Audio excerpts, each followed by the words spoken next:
தமிழ் ஹிந்து நேயர்கள் அனைவருக்கும் இனிய வணக்கங்கள். ராமானுஜ பதச்சாயா கோவிந்தாக்வான பாயினி யத்ததத்த ஸ்வரூபாசா ஜீவான்மத் விஸ்ரமஸ்தலி. இன்று நாம் தை மாதம் புனர்வசு நட்சத்திரமாகிய நன்னாளிலே கூடியுள்ளோம்.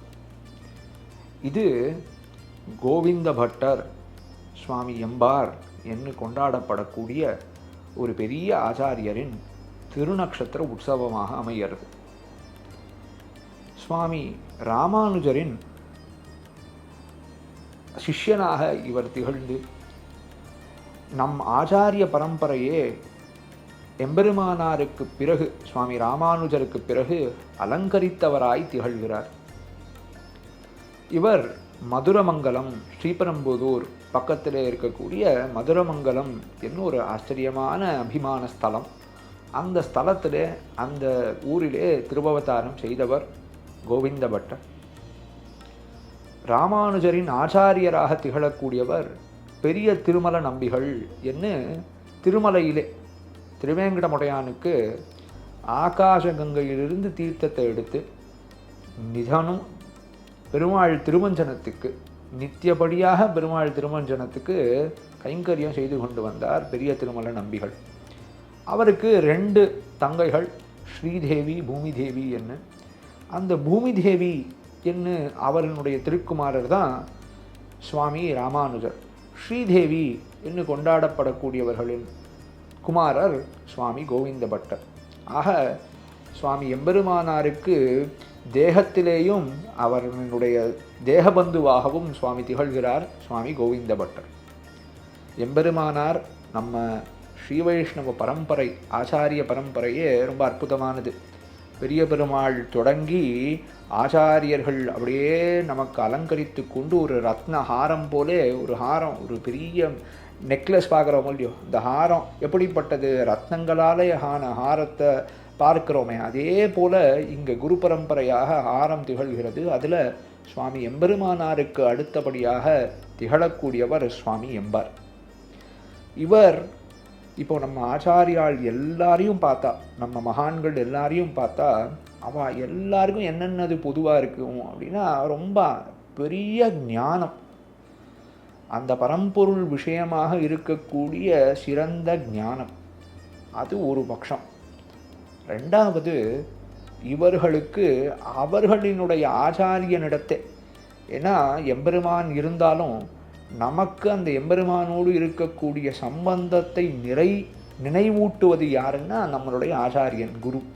அந்த ஆச்சாரியனிடத்தே இருக்க வேண்டிய பக்தி, இதுவும் ரொம்ப ஆச்சரியமாக இருக்கும். சிஷ்யர்களிடத்தே இருக்கக்கூடிய காருண்யம். ஏன்னா ஒருத்தர் பெரிய ஞானியாக இருக்கார், மகானாக இருக்கார், அவருக்கு நல்ல ஞானம் இருக்குது, ஆனால் அவளுக்கு சிஷ்ய பரம்பரைகளே இல்லை, சிஷ்யர்களே இல்லைன்னா அந்த ஞானம் அவரோடையே அஸ்தமமாகி போய்விடும். அப்படி இல்லாமல் சிஷ்யர்கள் எல்லாருக்கும் வாரி வழங்க வேண்டியது என்பது ஒருவரினுடைய கர்த்தவியாம்சம். அப்போது இந்த சிஷ்யர்களிடத்தே இவருக்கு இருந்த பிரீத்தி, இல்லற வாழ்க்கையில் உள்ளும் இந்த சம்சாரமாகிற போகங்களுக்குள்ளே அதிலே தலை வைக்காமல் அதிலே இருக்க வேண்டிய வைராக்கியம். இப்போ ஒரு ஆச்சாரியர்னா என்னென்ன வைபவம் இருக்க வேணும்? சிறந்த ஞானம் இருக்க வேண்டும், அவர் ஆச்சாரியனிடத்தே சிறந்த பக்தி இருக்க வேண்டும், தன் சிஷ்யர்களிடத்தே அதி ஆச்சரியமான பிரீத்தி இருக்க வேண்டும், வைராக்கியம் இருக்க வேண்டும். இது எல்லாம் நிரம்ப பெற்றவர் சுவாமி கோவிந்த பட்டர். பல சரித்திரங்கள், அவர் வாழ்விலே நடந்த பல சரித்திரங்கள் மூலமாக நமக்கு இது தெரிய வருகிறது. ராமானுஜ பதச்சாயா அப்படின்னு அவரினுடைய தனியன், அவரை பற்றி நாம் சொல்லக்கூடிய ஒரு மங்கள ஸ்லோகம். அது எப்படி ஆரம்பிக்கிறது? ராமானுஜ பதச்சாயா அப்படின்னு ஆரம்பிக்கிறது. எப்படிப்பட்டவர் இவர்? சுவாமி ராமானுஜர் அவரின் நிழல் போலே இருக்கக்கூடியவர், அவரின் நிழல் போலே அவரோடே எப்போதும் வாசம் செய்து கொண்டு இருக்கக்கூடியவர் அப்படின்னு இவரை நாம் கொண்டாடணும். இவருடைய ஞான பூர்த்தி எவ்வளவுனா, ஆழ்வார்கள் அருளி செயலிலே எப்படியெல்லாம் ஆழ்வார்கள் அந்த எம்பெருமான பரம்பொருளை அனுபவித்தார்கள், அந்த அனுபவத்தை எல்லாம் நன்னா மனதிலே தேக்கி தேக்கி தேக்கி வைத்து அதிலே பெரியதான ஒரு ஞானத்தை கொண்டவராய் இருந்தார் சுவாமி. ஒரு உதாரணம் அவர் வாழ்க்கையிலே நடந்த சரித்திரத்தை பார்த்தோம்னா, நாம் ஸ்ரீரங்கத்திலெல்லாம் கேள்விப்பட்டிருப்போம் அரையர் சேவை அப்படின்னு. அனதேன உற்சவ காலம் அப்போது அரையர் சேவைன்னு கொண்டாடுவா. வைகுண்ட ஏகாதசிக்கு 10 நாள் இந்த பக்கம் 10 நாள் அந்த பக்கம். இந்த சேவை போது இந்த அரையர் சேவை, இந்த அரையர்கள் என்பவர்கள் நாதமுனிகள், சுவாமி நாதமுனிகளின் திருவம்சத்தவர்கள்.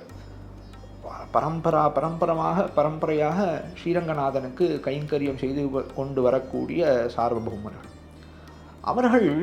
அந்த சுவாமி, அந்த அரையர் சுவாமிகள் அருளிச் செயல் 4000 திவ்ய பிரபந்தங்களின் பாசுர அர்த்தங்களை அபிநயித்து காட்டுவார்கள்.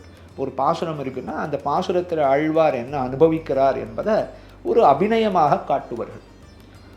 அப்படி பெரியாழ்வார் திருமொழியின் அபிநயம், அந்த அபிநயம் காட்டி கொண்டு இருக்கார் அந்த அரையர் சுவாமி. கோவிந்த பட்டரும் இந்த அடியார்கள் எல்லாரும் சேவிக்க முடியும், பெருமானுக்கு அபிநயம் பண்ணி காட்டுவா, அடியார்களும் உட்கார்ந்து நன்னா சேவிக்கிறாங்க. அப்படி சேவித்து கொண்டு கோவிந்த பட்டரும் உட்கார்ந்து சேவித்துருக்கார். அரையர் சுவாமி அபிநயம் காட்டுறார். அதில் பெரியாழ்வார் திருமொழியில் ஒரு கட்டம், அப்பூச்சி காட்டுகின்றான், அம்மனே அப்பூச்சி காட்டுகின்றான்னு கட்டம். இது என்ன சரித்திரம்னா, பெரியாழ்வார் கண்ணன் குழந்தையா பிறந்ததுலேருந்து அவனுடைய பால்ய கிரீடைகள் பூராவத்தையும் பாசுரமாக பாடியிருக்கார். அவனுக்கு தொட்டிலிட்டது, அவனை நீராட்டுவது, அவனுக்கு தாலாட்டு பாடுவது என்ன எல்லாத்தையும் பாட்டாக பாடியிருக்கார். அப்படி இந்த குழந்தைகள் என்ன பண்ணும், வளர்ந்து கொண்டே இருக்குது. குழந்தைகள் விளையாட்டாக தான் பூச்சாண்டி காட்டும். அண்ணா குழந்தைகள்லாம் பயம்புறுத்தும். நம்ம பெரியவாள்லாம் என்ன பண்ணுவா, குழந்தை பயம்புறுத்துறதுன்னா ஐயோ நான் பயந்துட்டேன் அப்படின்னு அந்த குழந்தைய நன்னா அதை ஆதரிக்க வேண்டும் என்பதற்காக நம்மெல்லாம் பயந்தா மாதிரி காட்டுவார்கள். அப்படி கண்ணன் காட்டக்கூடிய கட்டம், அம்மனே அப்பூச்சி காட்டுகின்றான்னு, அப்பூச்சி காட்டுதல் பூச்சாண்டி காட்டுதல்னு சொல்லுவாள், அது மாதிரி காட்டுறான். அப்போது இதை அபிநயிக்கிறார் அரையர். எப்படி கண்ணன் அப்பூச்சி காட்டியிருப்பான், எப்படி பயம்புறுத்தியிருப்பான்னு அபிநயிக்கணும் இல்லையோ, அப்படி அபிநயிக்கிறார். அப்படி அபிநயிக்கும் போது நல்லா கண்ணை விரித்து பார்த்து அரையர் சுவாமி தான் அபிநயிக்கிறார். பின்னாடி கோவிந்த பட்டர் இருந்தார்.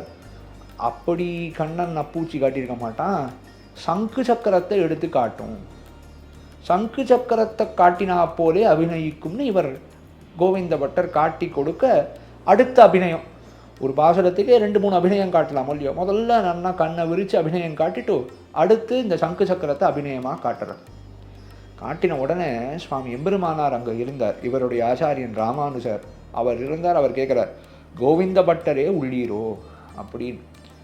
என்ன விஷயம்னா, சாமானிய குழந்தை அது பயம்புறுத்துறது அப்படின்னா என்ன பண்ணும், தான் கண்ணை விரிச்சு காட்டி முகத்தை காட்டி பயம்புறுத்தும்.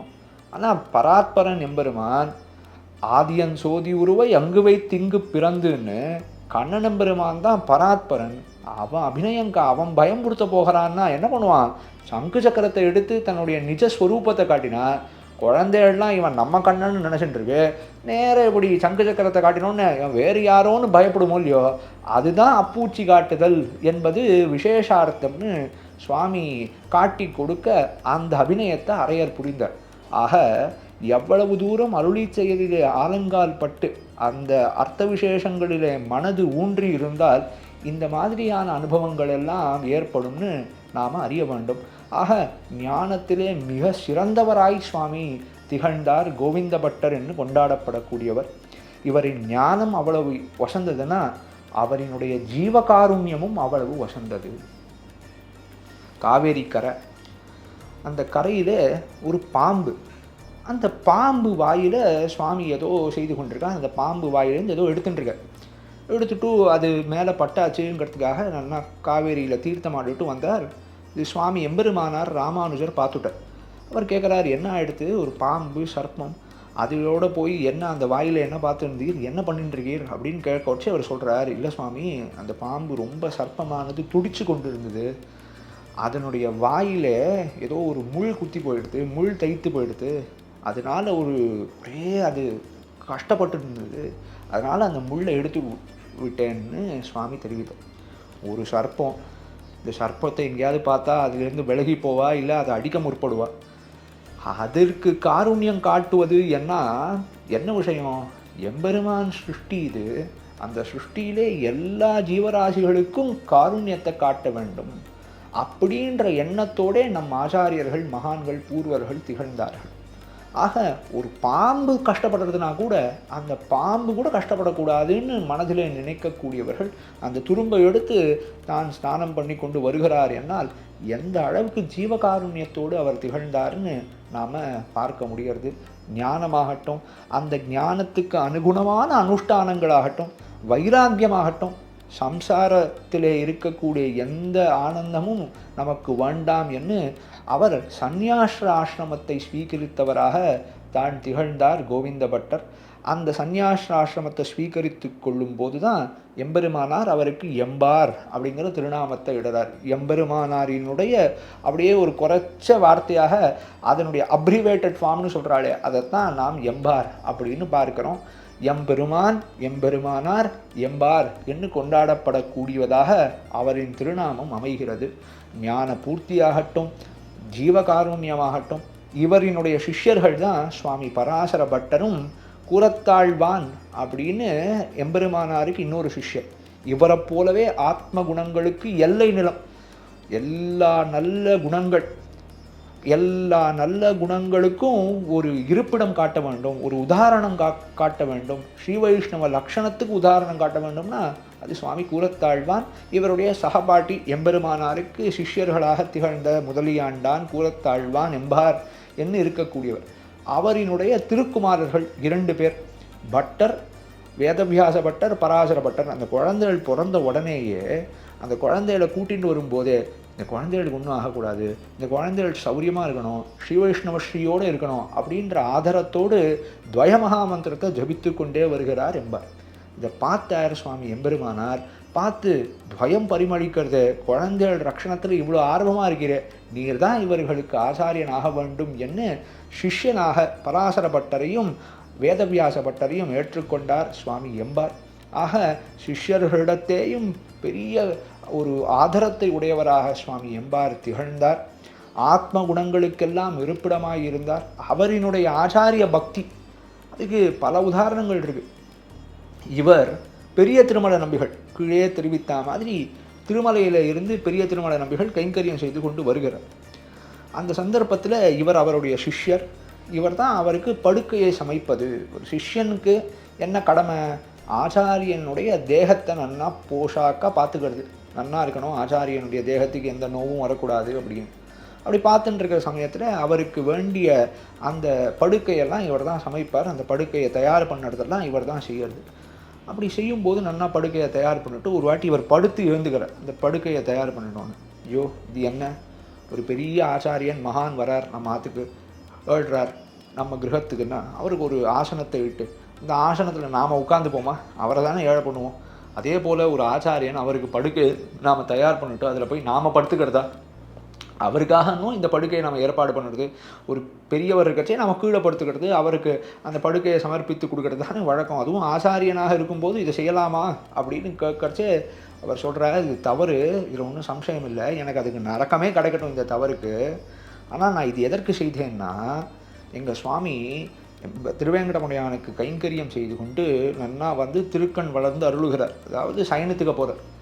சைனிக்கிற சமயத்தில் நன்னா கைங்கரியங்கள்லாம் பண்ணி இப்போ தான் கொஞ்சம் ஆஸ்வாசப்படுத்திக்கிறான்னு சைனிக்க போகும்போது இந்த படுக்கையில் ஏதாவது ஒரு முள்ளோ இல்லை ஏதாவது ஒரு துரும்பு அது குத்தி அவருக்கு உடம்புல ஏதாவது ஒரு நோவு வந்துடுத்து, இல்லை அவருடைய சயனமானது தொந்தரவாக போய்விட்டது, அவருடைய சயனம் அவருக்கு சயனிச்சுக்க முடியாத மாதிரி ஆயிடுத்துன்னா எவ்வளவு கஷ்டமாக இருக்கும்.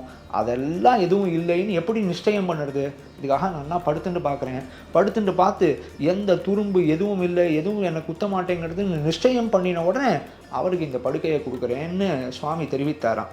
ஆக எந்த அளவுக்கு தான் ஆச்சாரிய பக்தியோடே திகழ்ந்தால் ஆச்சாரியனுடைய தேகத்துக்கு எந்த நோவும் வரக்கூடாது, ஆச்சாரியன் தேகத்துக்கு ஆன சௌரியங்கள் செய்ய வேண்டும் என்று இருந்து கொண்டிருப்பார்னு நாம் பார்க்க முடியாது. சுவாமி ஆத்ம குணங்களுக்கெல்லாம் இருக்கக்கூடியவராக இடத்தினோடு ஆத்ம குணங்கள் எல்லாவற்றுக்கும் இருப்பிடமாய் திகழ்ந்தார். ஆச்சாரியனிடத்தே சிறந்த பக்தியோடே தான் திகழ்ந்தார். சிஷ்யர்களுக்கு எல்லாருக்கும் ஆதரத்தோடே திகழ்ந்தார். பெரிய வைராக்கியசீலராக இருந்தார். அவர் சுவாமி ராமானுஜரிடத்தே அத்தியந்த பிரீத்தியை கொண்டவராக இருந்தார். இந்த பட்டர் அவருடைய சிஷ்யரிடத்தை சொல்லுவாராம், உமக்கு நல்வழிக்கு என்ன காரணமாக இருக்கும், உம்ம உஜ்ஜீவனத்துக்கு எது காரணமாக இருக்கும்னா எம்பெருமானார் திருவடியே எப்போதும் தியானித்து கொண்டிருப்பது, அவரின் அனுகிரகத்தாலே தான் நாம் எல்லாம் வாழ போகிறோம் அப்படின்னு தெரிவித்து கொண்டே இருப்பார். அந்த அளவுக்கு ஆச்சாரிய பக்தியோடைய திகழ்ந்தார், நல்குணத்தோடைய திகழ்ந்தார். அவரின் திருநக்ஷத்திர மகோற்சவம் இன்னைக்கு தை மாதம் புனர்வசு நட்சத்திரம், ராமனினுடைய திருநக்ஷத்திரமாகவே அமையக்கூடியதாக இருக்குது. அந்த திருநக்ஷத்திர நன்னாளில் அவரினுடைய வைபவத்தை நாம் கேட்டு அந்த எம்பெருமானாரின் அனுகிரகத்துக்கு நாம் எல்லாரும் பாத்திரபூத்தர்களாக வேண்டும். அந்த எம்பெருமானார் சுவாமி ராமானுஜரின் அனுகிரகம் நம் அனைவருக்கும் பெற வேண்டும் என்று பிரார்த்தித்து கொள்கிறேன். இன்றைக்கி அந்த மதுரமங்கலத்தில் ரொம்ப ஆச்சரியமாக உற்சவங்கள்லாம் நடைபெறும். இன்றைக்கி முடிந்தவர்கள் போய் அவசியம் அங்கே போய் பெருமாளையும் எம்பாரையும் சேவிக்க வேண்டும் என்று பிரார்த்தித்து கொள்கிறேன். அனைவருக்கும் நன்றியை தெரிவித்துக் கொண்டு அமைகிறேன்.